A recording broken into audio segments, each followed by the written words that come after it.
Hey ArkSops, Silhouette here.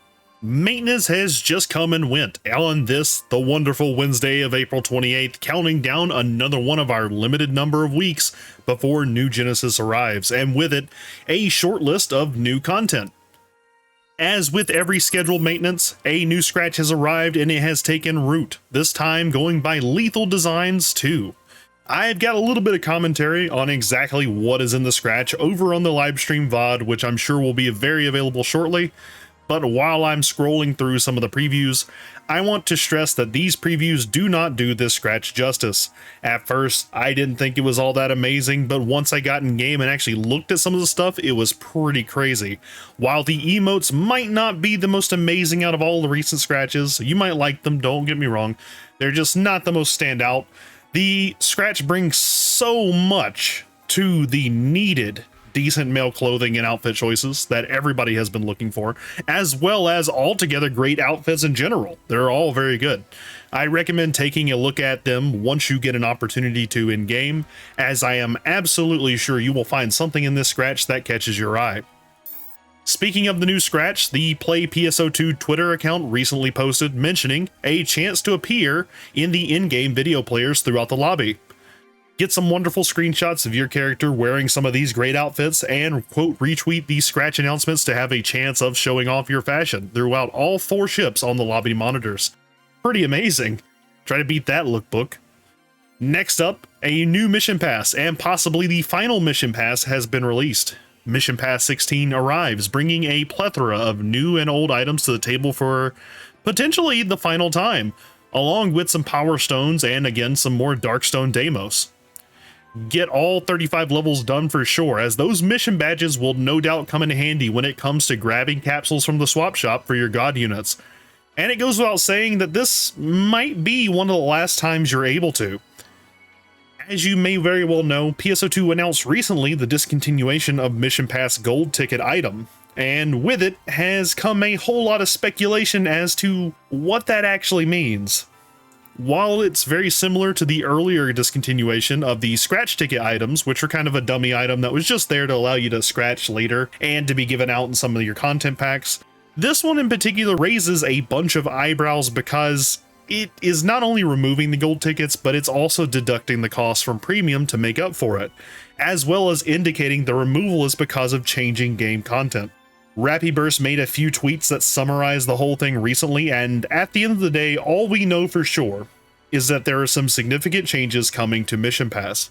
Here's hoping it is as good as everyone now gets Mission Pass Gold for free, but make sure to get the most out of this one, because it could also mean that Mission Pass is being replaced or taken away, who knows.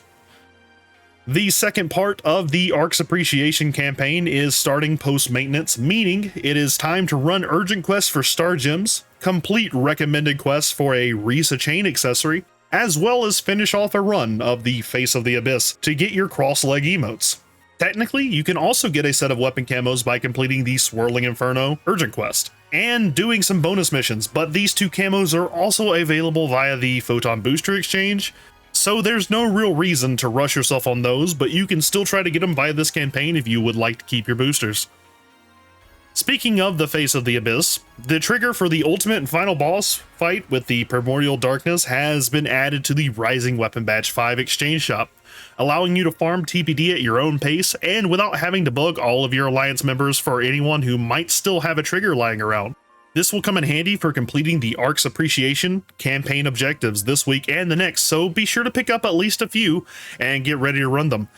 And lastly, and probably the biggest piece of content in this maintenance, Challenge Mission 3, Violent Tremor, has finally arrived on the global servers. If you weren't already aware, challenge missions are an interesting set of side content that you can play on the universal shared ship with your other ARKS members from various different ships. 1, 2, 3, 4, all of us can get together and have a good time all together on the universal ship. These usually involve you working your way up from nothing but your bare hands and building an Onion Knight sort of class from whatever you happen to get your hands on, while also trying to conserve and spread out your resources. Not so in Challenge Mission 3, which allows the selection of a class at the beginning of a run and then presents you with all sorts of time trial-like missions where you and 7 other ARKS operatives battle your way through challenge after challenge with a specific weapon, skills, and palette, while also maintaining your VR gauge and finding the secret bonus enemies to unlock all the potential loot you can find here. Of note, Fluxio Weapons can be obtained by completing Challenge Mission 3 and collecting your titles afterwards, which can be changed to other Fluxio Weapons for free. This is a highly awaited bit of content, and there's already a bit of information on how to go through this mission at optimal efficiency.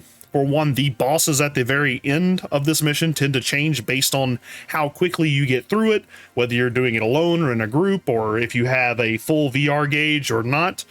It's very complex and it's very interesting too. I'm going to actually give you a guide shared by our very own DiscoGreninjaFrog, who details the class loadout strategies, detailed maps, and guides on when and where the rappies that are the bonus enemies should spawn. Those rappies, by the way, are rare Elif rappies too, which are in season now alongside the Cherry Blossom Meow to go along with the new lobby. To segue for just a moment, the Rappy in particular is very interesting because it has some very coveted camos as drops, including the evil Shianaru Yanpei, the Randall Orbit, and the Sorcerer Morris camos, all of which were very, very, very coveted, cost a ton of Meseta, and I think the Yanpei was only last available with Space Magatsu, so hey, jump on it now when you can. If there's ever been a time to go Rappy hunting, now's the time. But anyways, guys, that's everything. I apologize, it's a very short video, just trying to respect your time and get you the information you need to get started in PSO2 and jump down on there in this new content. There's a few other minor things like, for example, you can exchange some coded camos for a universal coded camo via Zig if you happen to have a lot of those things lying around. And you can now exchange 13-star units in the swap shop for X cubes, but that's basically the bulk of it. I'm wishing you guys good fortune and good times in the new challenge mission, Violent Tremor, as well as in hunting the rappies for those camos. Let me know down below what you're looking forward to. I'd love to hear what you think. And if you're interested in more guides, tips, and news for Phantasy Star Online 2 going forward, give me a like on this video and subscribe. It would really mean the world to me, and I'd love you for it. If you want to catch me live, I stream every Monday, Wednesday, and Friday morning, and every second Saturday night at twitch.tv/sillygames. That's everything, guys. You are all wonderful. This is Silhouette, and I'm signing off. ARKS Ops, may you have all the rare drops.